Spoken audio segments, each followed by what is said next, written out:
escravidão, de Joaquim Nabuco. Narrado e produzido por Valdivo Begali.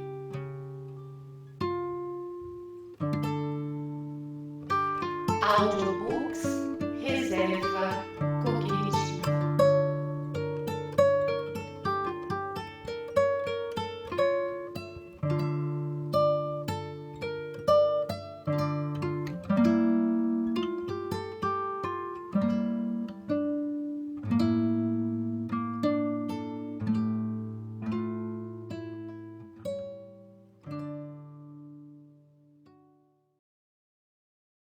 Obrigado por visitar o canal. Se você gosta dos nossos audiolivros, por favor curta, comente, compartilhe e se inscreva no canal. Obrigado. Você também pode apoiar o nosso trabalho através de doações via Pix. A chave está na descrição. Para uma imersão superior, utilize fones de ouvido. Aproveite, o audiolivro já vai começar. Primeira parte: o crime.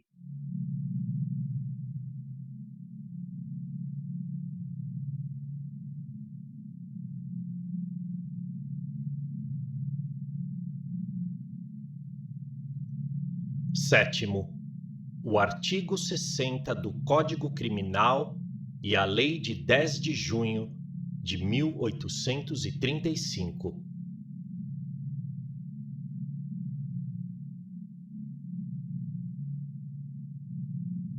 A introdução na sociedade de uma casta inferior sob o ponto de vista de sua personalidade moral e jurídica importou na legislação civil uma derrogação funesta do direito comum que depois exporemos.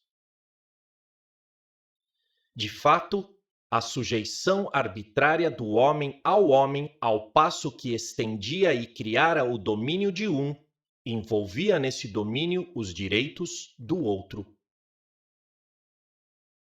Era preciso, para que os direitos naturais de ambos se não encontrassem e não se destruíssem, que a lei restringisse de tal modo a capacidade do escravo que ele pudesse gozar dela sem perturbar a posse do senhor. Havia na natureza o exemplo vivo dessa sujeição que a lei civil queria instituir: a sujeição dos animais ao homem. Deixando-lhes a vida, condição de valor, e a inteligência, condição de seus serviços, o homem serve-se deles aproveitando-lhes os instintos e as aptidões. Fez-se o mesmo com os escravos. Os direitos que estes têm naturalmente entraram para o patrimônio do senhor.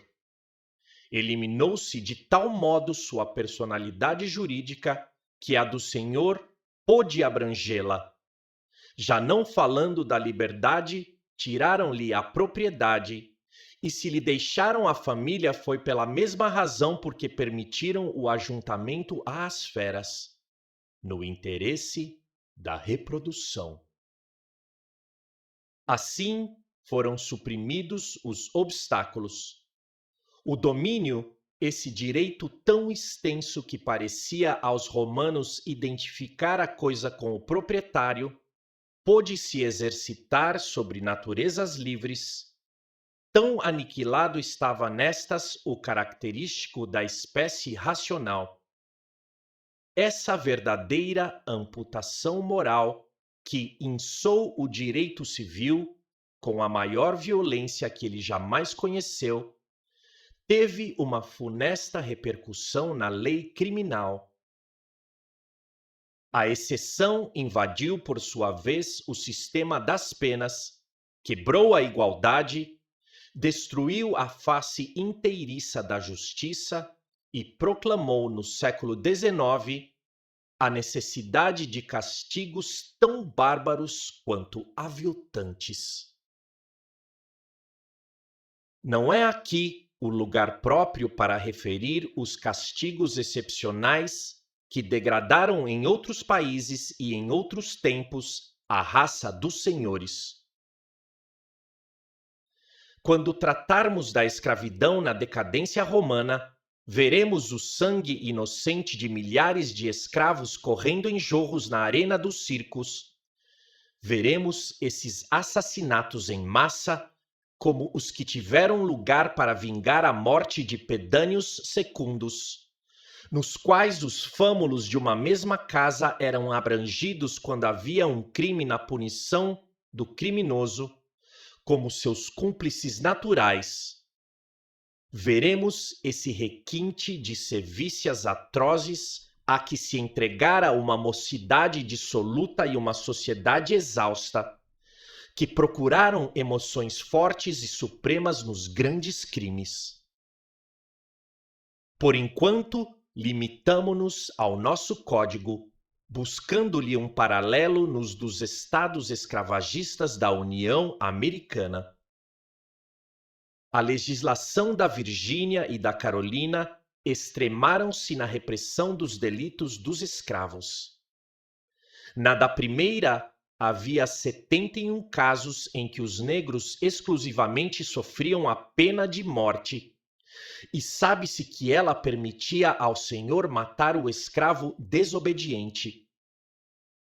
Vivo e palpitante está nesse belo romance, que foi antes de tudo uma boa ação, a cabana do pai Tomás, de uma senhora cujo nome ilustre honra a América, Mrs. Beecher Stone, o quadro das caçadas aos negros. Adestravam-se cães para esse mister e aperfeiçoaram-se as armas de alcance.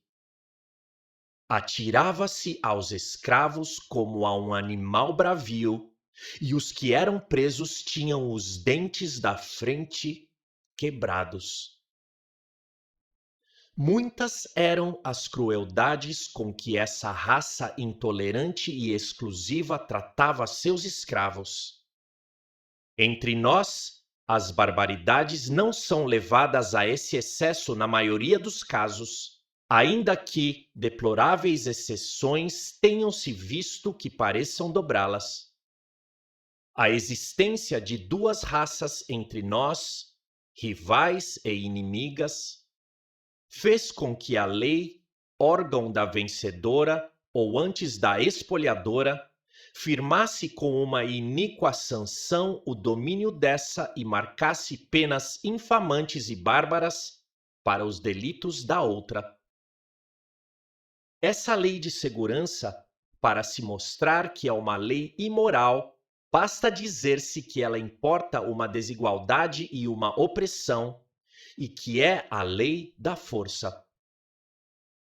Fulminada contra os fracos, deixa de ter o caráter principal das leis que governam as sociedades, o caráter da soberania. De uma origem exclusiva, ela só pode abranger a sociedade que a faz, não a sociedade que a sofre. E ainda que esse mesmo fato vicie a instituição mãe, a escravidão, ainda que isso mesmo se deva alegar contra esta, todavia daí não se segue que o que é justo contra a causa seja injusto contra o efeito. Ao contrário, parece-nos que nós que viciamos a escravidão por ser ela a opressão de uma raça sobre outra, o domínio da força, um fato e não uma instituição, temos o dever de impugnar o Código Negro, por ter a mesma origem, por ser uma lei arbitrária de segurança e de defesa imposta por uma sociedade a outra completamente diferente. É a primeira consideração que alegamos e dessa podemos tirar as consequências. Qual é o primeiro efeito de semelhantes leis arbitrárias e de tais penas? O descrédito da penalidade e, em seguida, o aumento dos crimes. A penalidade desacredita-se porque se vê que ela não guarda uma proporção invariável com a natureza dos delitos, que é a sua justificação científica. As penas, assim, visariam mais a manter o estado anormal da escravidão do que a reprimir a espécie do crime. Não seriam proporcionais, para não dizer adequadas, ao delito, mas ao perigo iminente da sociedade. Não atingiriam só a intenção do agente, atingiriam nele toda a sua raça. Não seriam, em uma palavra, a reparação, a repressão, a vindita do crime, mas e a cada instante a violência exercida sobre os filhos de uma raça proscrita por uma sociedade que se julgava em perigo e que media a justiça da repressão por um interesse imaginário da salvação pública. Uma lei romana mandava que, quando se desse o assassinato de um senhor por um seu escravo, todos os escravos residentes sob os mesmos tetos fossem mortos como cúmplices. Essa lei, seguramente, é mais bárbara que a nossa, mas se é mais bárbara, é todavia mais lógica. A lógica de uma lei é adaptar-se ela a seu fim. Qual é o fim dessas leis de exceção em relação aos crimes dos escravos? O fim, já mostramos, é a segurança social, é a defesa da raça dominante.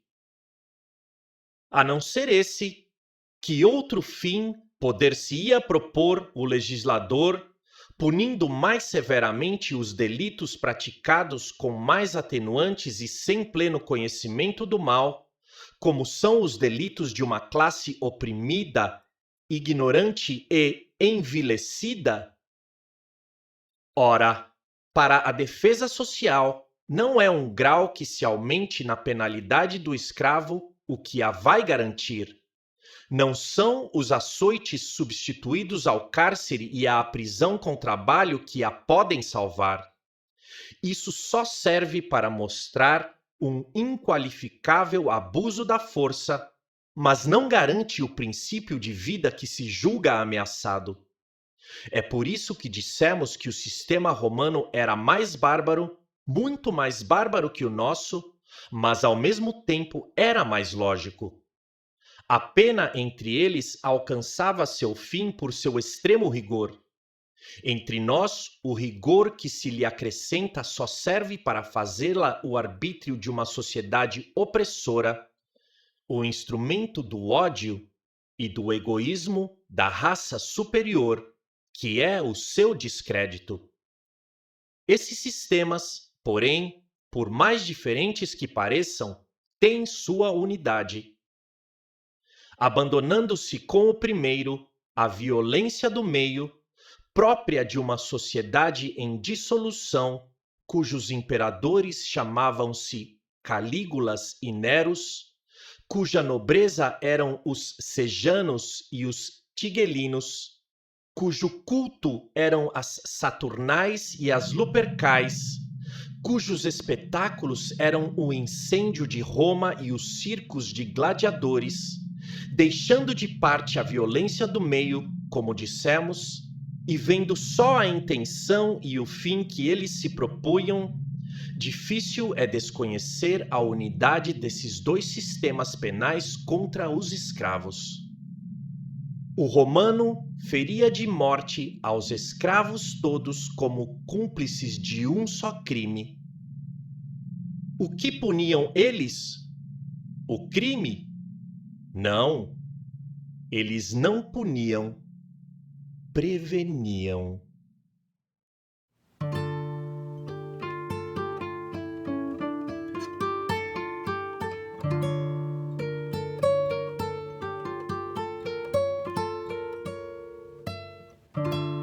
A Escravidão, de Joaquim Nabuco. Narrado e produzido por Valdivo Begali.